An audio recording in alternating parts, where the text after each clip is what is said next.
Начнем с такого вопроса. Вот кто, по вашему мнению, сегодня правит страной? Израиль и США, ЦРУ и Моссад. Они сформировали правительство. Гор прямо просил год назад, когда Ельцин Чубайс убрал в январе 1996 года, что вернуть.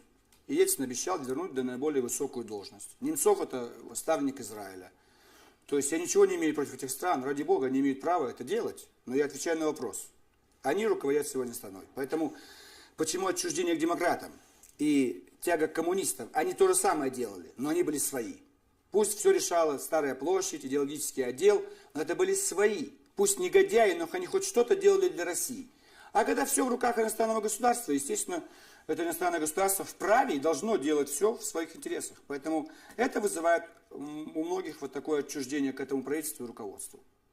Скажите, как случилось, что вот у финансовых групп появилось такое большое политическое влияние сегодня в правительстве, что они влияют на политиков?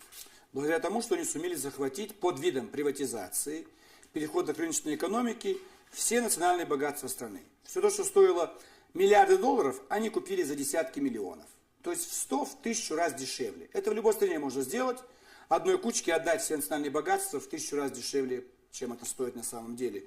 Вот так они за 2-3 года стали баснословно богатыми. Москва самый богатый город в мире, самые богатые люди в Москве. Именно эта элита. И они этими деньгами сегодня скупили большинство средств массовой информации и в целом влияют на положение дел в России. И это хуже, чем КПСС было. Это хуже, к сожалению. Я прочитал вот ваш